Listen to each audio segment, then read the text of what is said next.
ইয়াসার বের হওয়ার কয়েক ঘন্টার মাঝেই সার্সির আবার ঘরের দরজায় জোরে কর্নারার শব্দ শুনল।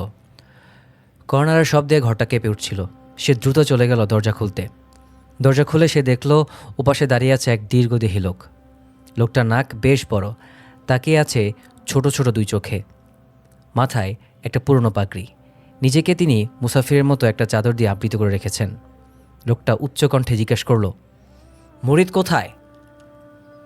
সেই মেয়ের উত্তর শোনার অপেক্ষা না করেই বলল, তাকে বলে দিবেন যে কাফেলা আগামীকাল ফজরের সালাতের পর বের হবে। লোকটা তার দিকে আর তাকালো না, উত্তর শোনারও চেষ্টা করল না, সোজা ঘাড় ঘুরিয়ে ফিরে গেল। কিন্তু মেয়ে পেছন থেকে চিৎকার করে জিজ্ঞেস করল, কাফেলা কোথায় যাবে? লোকটা দাঁড়ালো না, ফিরেও তাকালো না, শুধু বলল, শামে। মেয়ে এই খবর শুনে চমকে উঠল। শামে? মুরিদ শামে গিয়ে কি করবে? সে কি তাকে না জানিয়ে একা একাই চলে যেতে চায়? মুরিদ কি সেদিনের কথা ভুলে গেছে, যেদিন তাকে সার্সিরের বাবা উদ্ভ্রান্ত আর বিতাড়িত ভবঘুরে হিসেবে পেয়ে নিয়ে এসেছিল? সে তো বহুদিন আগের কথা। সে সময় সার্সির ছোট্ট এক শিশু ছিল, বাড়ির বাগানে খেলছিল। এ সময় কালো একটা ঘোড়ায় চড়ে এসেছিলেন তার বাবা। পিছনে কৃষ্ণবর্ণের এক দুর্বল ছেলেকে বসিয়ে এনেছিলেন। ছেলেটার শরীরে সামান্য কিছু কাপড় দিয়ে লজ্জাস্থান ঢাকা ছিল। তাকে অপরিচিত ও ভয়ানক মনে হচ্ছিল। দু চোখে ভয়ঙ্কর উজ্জ্বল্য। তাকে দেখে ভয় পেয়ে গিয়েছিল সার্সির। চিৎকার করে ছুটে গিয়েছিল মায়ের কোলে। মা তাকে জড়িয়ে ধরে বলেছিলেন, মামুনি আমার, ভয় পেও না। তারপর তার বাবা নামলেন ঘোড়ার পিঠ থেকে। আদেশ দিলেন ছেলেটাকে গোসলখানায় নিয়ে যেতে। ছেলেটা প্রথম দিকে একটু বিদ্রোহ করে বসল। তিনি তার সাথে কোমল কণ্ঠে কথা বলে মাথায় হাত বুলিয়ে দিলেন। ছেলেটা বশ মেনে নিল। তাকে একটা সাদা কাপড় পরিয়ে দিলেন। চাদরটাতে তাকে বেশ মানালো। তার জন্য একজন প্রশিক্ষক নিয়ে আসা হলো, যে তাকে প্রয়োজনীয় বিষয়গুলো শিখিয়ে দিল। সার্সির দীর্ঘ সময় তার ধারে কাছে যায়নি বা কথা বলেনি। সেও বড় বাগানের এক কোণে একা বসে থাকত। বাগানটা ছিল ফুলে সুশোভিত। এর প্রান্তে ছোট ছোট পাখিগুলো উড়ে বেড়াতো। পানির হ্রদে কয়েকটা হাঁস খেলা করে বেড়াতো।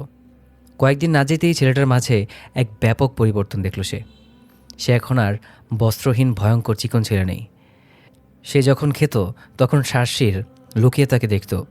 সেও তার প্রশিক্ষকের কাছে পড়ার সময় উকি দিয়ে সার্সিরকে দেখত। সার্সির মাঝে মাঝে পশমের বল বা আপেলের উচ্ছিষ্ট তার শরীরে নিক্ষেপ করত। সে বাঁকা চোখে তাকালে সার্সির গিয়ে আশ্রয় নিত মায়ের কোলে। একদিন সাহস করে সার্সির তার কাছে গেল, তার সাথে কথা বলল, কিন্তু কোনো উত্তরই দিল না ছেলেটি। নির্বিকার চিত্তে চেয়েই রইল। মনে হলো যেন দূরের সুন্দর একটা ছোট পাখির দিকে সে নিবিড়ভাবে তাকিয়ে আছে। ছেলেটা আসার 1 মাস যাওয়ার পর সার্সির বাবা একদিন তাকে ইশারা করলেন। সে সুন্দর নতুন একটা জামা পরে পিছে পিছে চলল। বিকালবেলা তিনি ছেলেটাকে নিয়ে ফিরে এলেন। রাগে ফোঁস করছিলেন তিনি।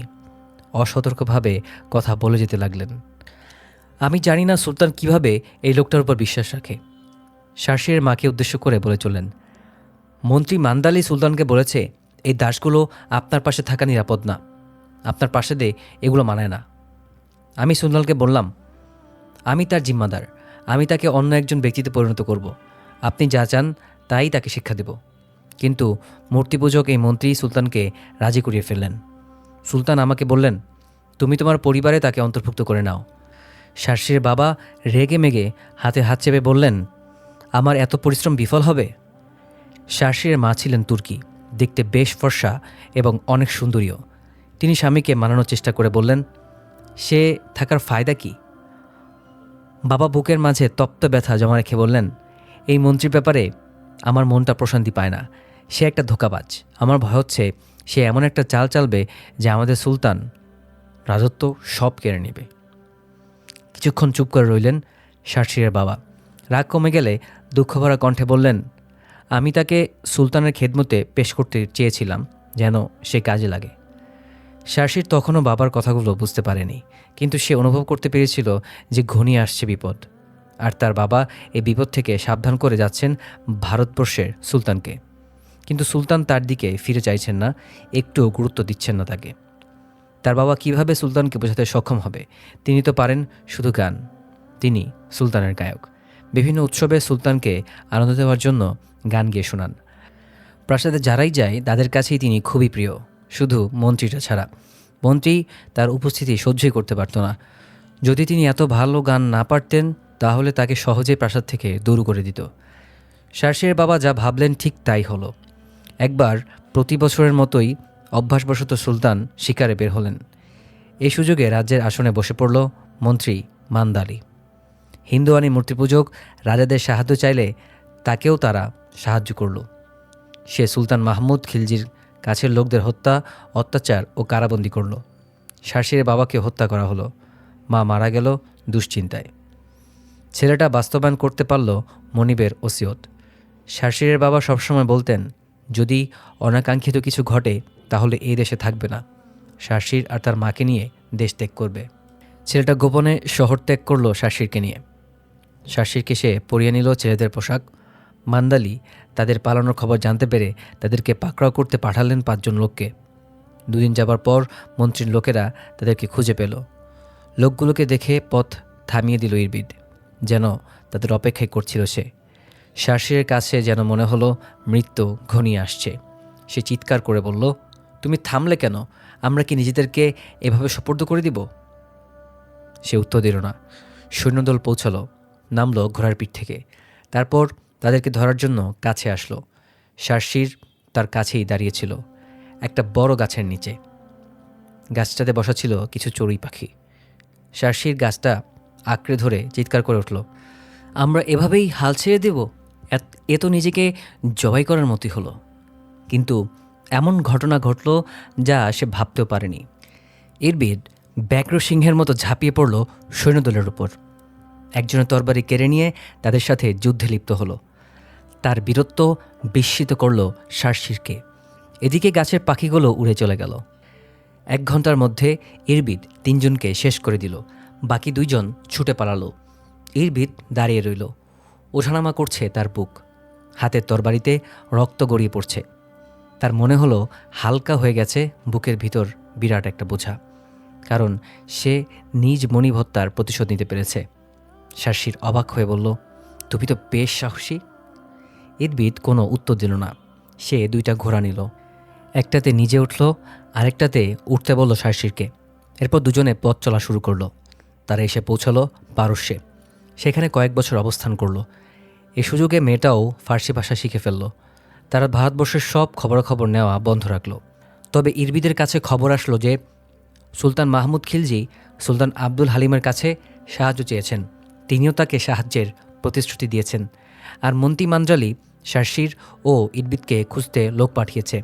ভাবটা এমন যেন সে তাদের কাছ থেকে প্রতিশোধ নিয়েই ছাড়বেই।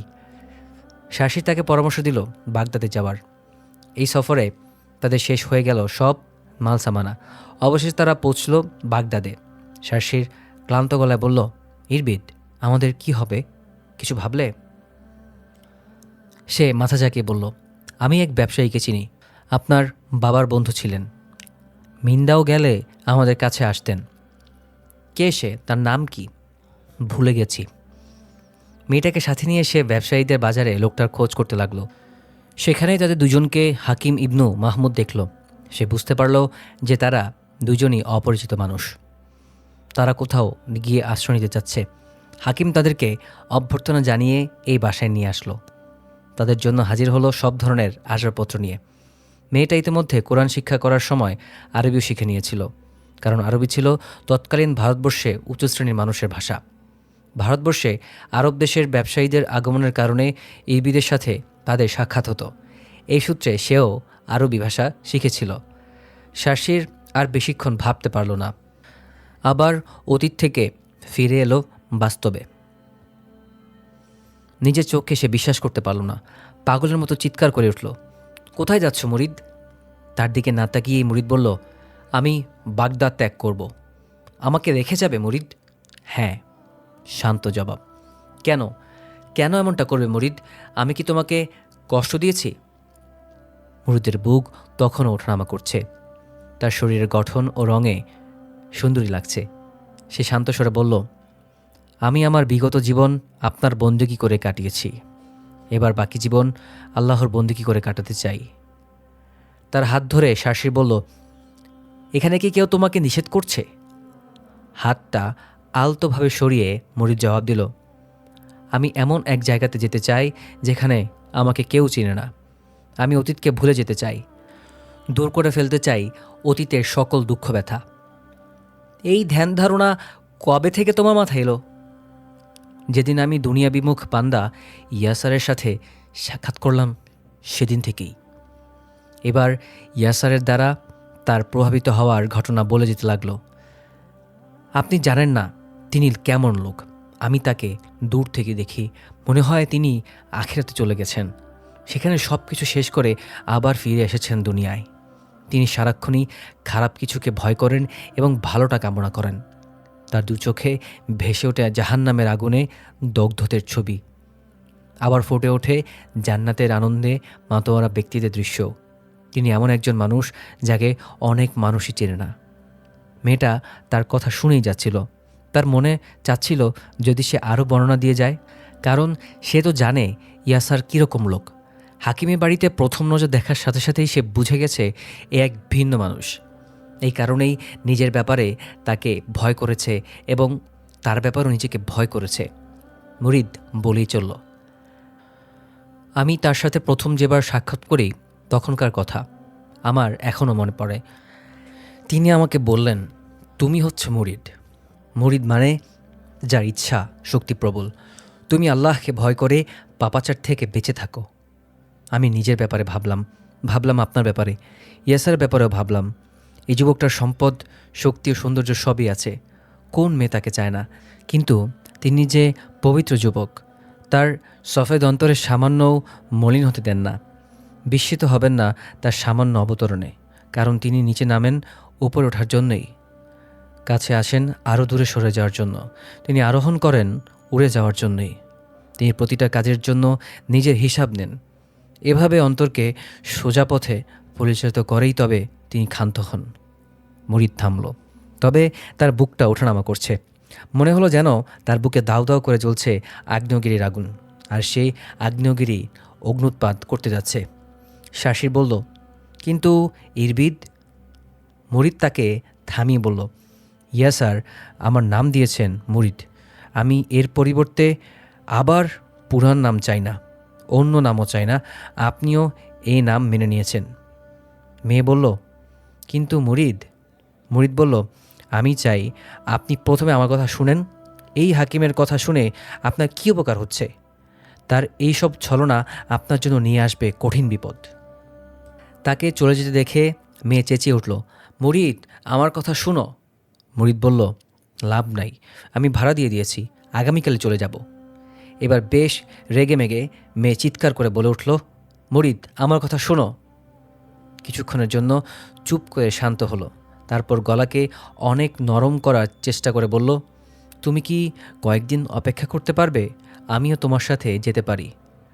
মুরিদ অস্বীকার করে জানিয়ে বলল, না, কখনো না, আমাদের সম্পর্ক ভেঙে গেছে। আমি আপনার জন্য উপযুক্ত নই, আমাকে বাদ দিয়ে আরেকজন খুঁজে নেন। আমি চলতে চাই ইয়াসারের পথে। আমি তওবা করেছি, আপনি কি বুঝতে পেরেছেন? আমি তওবা করেছি।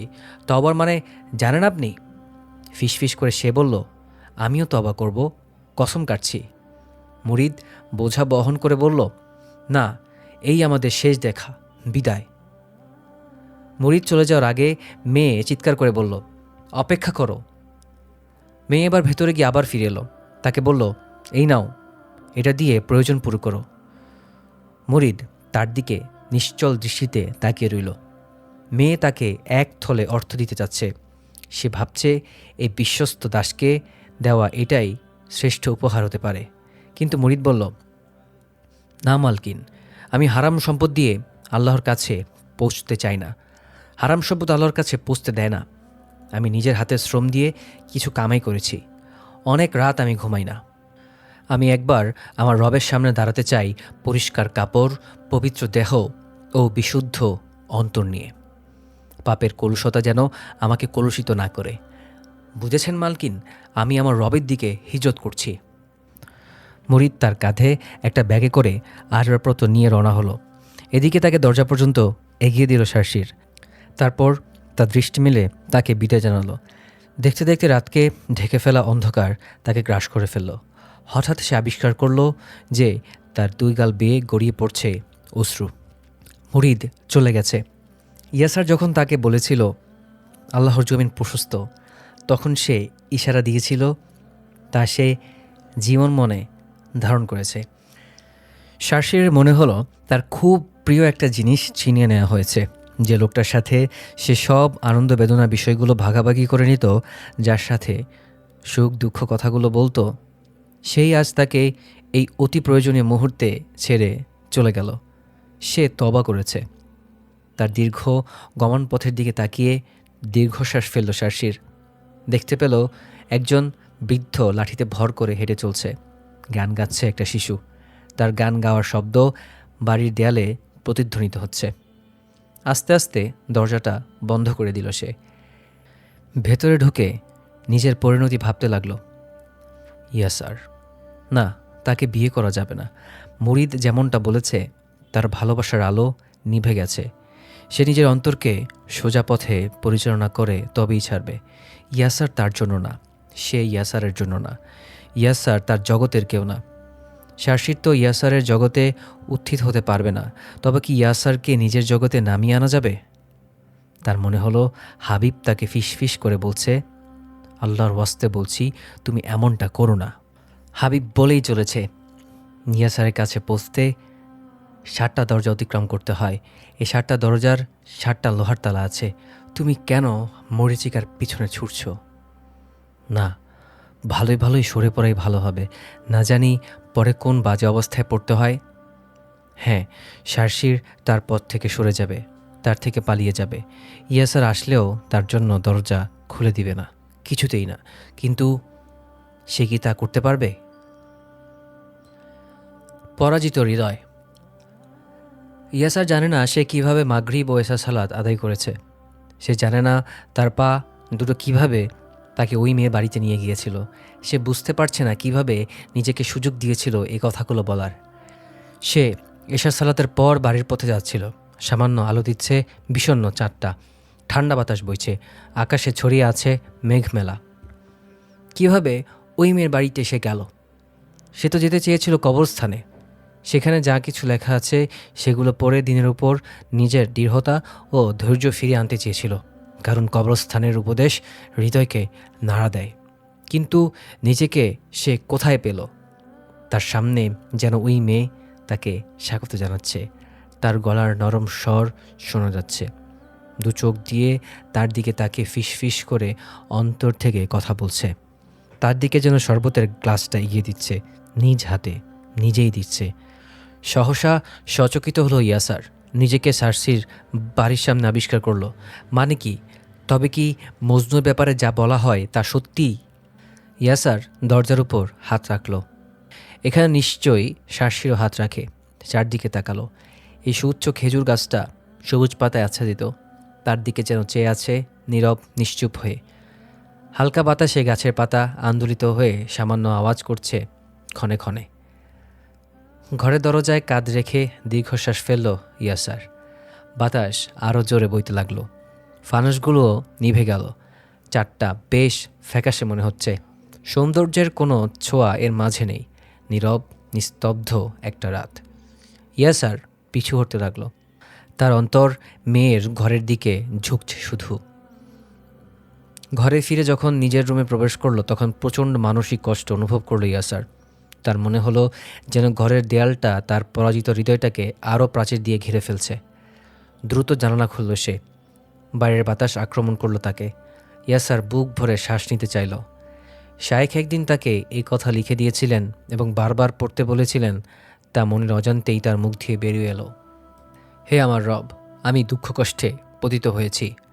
আর আর আপনি তো দয়ালুদের মধ্যে সবচেয়ে দয়াময়। সূরা আম্বিয়া আয়াত 83। নদীর পানি মিশ্রিত বাতাস ইয়াসারের অন্তরকে ভিজিয়ে দিল। সে প্রশান্তি অনুভব করল। তারপর মেয়ের ঘরে ফিরে না যাওয়ার দৃঢ় সিদ্ধান্ত নিল। এই ঘটনা হতে দেওয়া যাবে না বারবার। আর ফিরে না যাওয়াই ভালো হবে। তাকে একেবারে মুছে ফেলতে হবে অন্তর থেকে। মনের চাদরে তার কোনো আলামত থাকতে দেওয়া যাবে না। তা না হলে। তার মা তার দিকে বারবার তাকিয়ে ব্যথিত হন। নিশ্চয়ই তার ছেলে ভীষণ সমস্যায় পড়েছে। যে সমস্যা থেকে উত্তরণের কোনো পথ খুঁজে পাওয়া যাচ্ছে না। তিনি তার আদরের ছেলেকে সাহায্য করতে চান, কিন্তু কি সেই সমস্যা? তার মা সব ধরনের সমস্যার কথাই ভাবলেন, কিন্তু এই সমস্যার কথা তার মাথায় আসলো না। একটা ঝড় এসে তার অন্তরে তুলে দিয়েছে দুঃখ দুশ্চিন্তার জোয়ার, কিন্তু সে ধৈর্য ও সহিষ্ণুতার একটা চাদর দিয়ে তা মানুষের চোখে প্রকাশিত হতে দিচ্ছে না। তারপরও তা প্রকাশিত হয়ে যাচ্ছে সর্বোচ্চ প্রচেষ্টা করা সত্ত্বেও। তার বাবা তার দিকে ফিরেও তাকান না। তিনি সারাদিন বাজার নিয়ে ব্যস্ত থাকেন। বাড়িতে শক্তিহীন অবস্থায় ফিরে আসেন একরাশ ক্লান্তি নিয়ে। তার প্রশান্তিকে নষ্ট করে এমন কিছুই তিনি কানে নেন না। কিন্তু ভাইয়ের অবস্থা, মমতাময়ী বোন, ছোট বোন সানার চোখ এড়ালো না। সে বারবার তার দিকে তাকিয়ে ব্যথিত হয়। তাকে বারবার জিজ্ঞেস করে, আপনার কি হয়েছে? ইয়াসার শুধুই দীর্ঘশ্বাস ফেলে, নতুবা মুখ ঘুরিয়ে নেয়। ছোট বোন আবার নিজের বিড়ালের পেছনে ছুটতে ছুটতে চলে যায়। ইয়াসারের সব শক্তি ফুরিয়ে গেল। তার মনে হলো সে পৌঁছে গেছে সর্বোচ্চ পর্যায়ে। নফসের সাথে আর যুদ্ধ করা সম্ভব না। মেয়ে তার অন্তরের ভেতরটায় এমনভাবে পৌঁছে গেছে যেন এক অদ্ভুত আকর্ষণ তাকে টেনে ধরে রাখছে। অন্তরের ভেতরে থেকেও মেয়েটা কিভাবে যেন তার থেকে দূরে সরে যাচ্ছে। ইয়াসারের ভেতরে অশান্তি ও কষ্টের আগুন দাও দাও করে জ্বলতে শুরু করলো।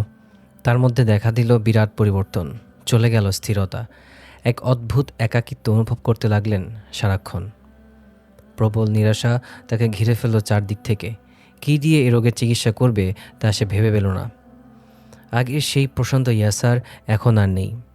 শাইখের পাশে বসে আলোচনা শোনার সময় অন্তরটা যেমন আলো ও আনন্দে ভরে উঠত, ঈমান ও দৃঢ় বিশ্বাসে পরিপূর্ণ হতো, তেমনটা আর হয় না। কোথায় যেন সেই আনন্দটা হারিয়ে গেছে। রুটির দোকানের পাশের বাড়িটায় হারিয়ে গেছে ইয়াসারের জীবনের সব সুখ। হৃদয়ের মাঝে পড়ে গেছে এক কালো ছাপ।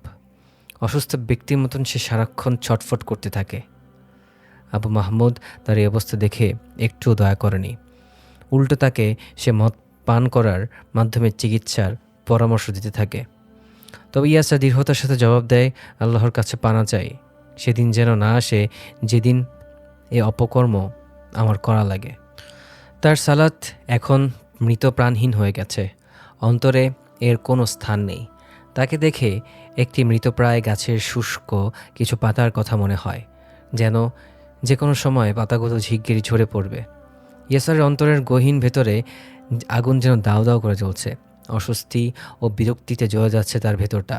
সে বুঝতে পারছে কেন মানুষ লোভনীয় কাজের পিছনে ছুটে যায়, কেন তারা প্রবৃত্তির অনুসরণ করে খারাপ কাজে লিপ্ত হয়। তার কাছে গোপনীয় বিষয়গুলো ধরা দিতে লাগলো সুস্পষ্টভাবে। তারা দুশ্চিন্তাগ্রস্ত জীবনযাপন করত। তাদের এই জীবনে কোনো স্বাদ নেই। তারা চলে এক কণ্টকাকীর্ণ বন্ধুর পথে। সেখান থেকে পালিয়ে তারা আরও জটিল ও বিদঘুটে রাস্তায় যায়। এভাবে তারা আগুন ও উত্তপ্ত বালুর মাঝে স্থান পরিবর্তন করতে থাকে, কিন্তু কোনো অবস্থায় তাদের প্রশান্তি ও বিশ্রাম এনে দেয় না। তাদের মনে সুখ পাখি বাসা বাঁধতে পারে না। তার কাছে সব কিছু স্পষ্ট হয়ে গেল, কিন্তু ইয়াসারও তো যে তাদের পথেই চলছে। খুব ভালো করেই সে জানে এর পরিণতি, কিন্তু কেন তাদেরকে ছাড়তে পারছে না? কোথায় যাচ্ছে সে? নিজ সাথীদের কাছে ফিরে যাওয়ার উপযুক্ত সে আর নেই। পবিত্র ভাইদের কাছে চলে যাওয়ার সুযোগ নেই, যে ভাইয়েরা একটা কথা বলার আগে বারবার তা উল্টে পাল্টে দেখে নেয়। তারা ভেবে দেখে এই কথার ভেতরে আল্লাহ অসন্তুষ্ট হন এমন কিছু আছে কিনা। আমরা যেভাবে খেজুর খাওয়ার আগে পর্যবেক্ষণ করে সবচেয়ে নিখুঁতটা বেছে নিই, তেমনিভাবে তারা কথাকে বিশুদ্ধ করে তারপর বলে। অধিকাংশ ক্ষেত্রে তারা এমনভাবে চলে যেন জাহান্নাম তাদের জন্য সৃষ্টি করা হয়েছে, অথচ এরা খেলতামাশায় লিপ্ত। মনে হয় যেন জান্নাতটা তাদের জন্যই সৃষ্টি করা হয়েছে। এরা দুনিয়াতে জাহান্নামের আগুনে পুড়ে যাচ্ছে, তবুও জীবনের স্বাদ খুঁজে পাচ্ছে না। এমনকি কেউ কেউ এই অবস্থা থেকে মুক্তি পাওয়ার পথ হিসেবে নিজেকে হত্যা করার পথটা বেছে নিচ্ছে। আর মেয়েটা, ইয়াসার তো তার থেকে নিষ্কৃত পাওয়ার জন্য আর দোয়া করেন আল্লাহর কাছে, বরং তাকে দেখার জন্য মনটা আগল হয়ে ওঠে। ঘন্টার পর ঘন্টা ভাবে তাকে দেখার কথা। তার হাসি, বিষণ্ণতায় ভরা দু চোখ আর অন্তরে শিহরণ তোলা কণ্ঠস্বর। সব কিছু যেন সে অনুভব করতে পারে অনেক দূর থেকেও। তার প্রতিটা বিষয় যেন চোখের সামনে সে দেখতে পায়। প্রতিটি মুহূর্তেই চোখের সামনে ভেসে ওঠে মেয়েটির চেহারা। কি অপূর্ব সেই সুন্দর মুখটা।